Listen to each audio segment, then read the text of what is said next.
বিসমিল্লাহির রহমানির রহিম। হে মুমিনগণ, তোমরা নিজেদের চিন্তা করো, তোমরা যখন সৎ পথে রয়েছ তখন কেউ পথ প্রান্তরে দাঁড়িয়ে তোমাদের কোনো ক্ষতি নেই।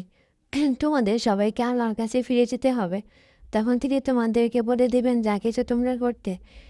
ইম্পিরিয়ন বিস্ময়কর আয়াতটি আমাদের মারাত্মক একটি ব্যাধি নিরূপণ করেছেন। যদি বলা হয় যে আয়াতটি আমাদের অসুস্থ শিরার ওপর হাত রেখেছে, তাহলে অতিশয়োক্তি হবে না।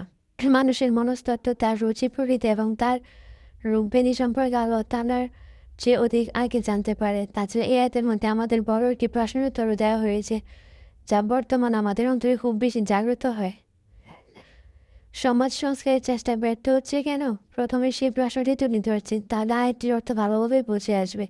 অনেক সময় আমাদের অন্তরে প্রশ্ন জাগে যে আমরা সমাজ সংস্কার ও অবস্থার উন্নতির জন্য সারা পৃথিবীতে বিভিন্ন দিক থেকে এবং বিভিন্ন কোণ থেকে অনেক চেষ্টা হতে দেখেছি। অনেক সংগঠন, অনেক দল, অনেক জামাত, অনেক ব্যক্তি, অনেক জলসা, অনেক সমাবেশ, অনেক সম্মেলন হতে দেখছি।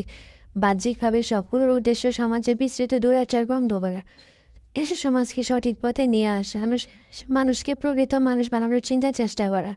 সবার লক্ষ্য উদ্দেশ্য অবস্থার সংশোধন, সমাজ সংস্কার, উন্নতি ও সফলতা ইত্যাদি বড় বড় বিষয় বড় বড় দাবি করা হয়ে থাকে। যে সমস্ত দল, সংগঠন ও ব্যক্তির কাছে ব্যস্ত, তাদের সংখ্যা হাজার হাজার হবে। হাজার হাজার দল, হাজার হাজার ব্যক্তি এই কাজ করছে।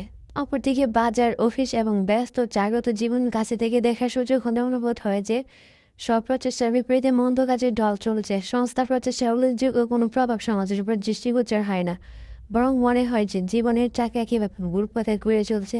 উন্নতি হলে মন্দ কাজে হচ্ছে, ভালোর দিকে হচ্ছে না। তাই প্রশ্ন জাগে যে এত সব চেষ্টা সমাজ পরিবর্তনে ব্যর্থ হচ্ছে কেন? একটি দৃষ্টান্ত অবশ্যই ব্যতিক্রম রয়েছে, কিন্তু সামগ্রিকভাবে পুরো সমাজের প্রতি দৃষ্টি দিলে উল্লেখযোগ্য কোনো পার্থক্য চোখে পড়ে না। এর কারণ কি?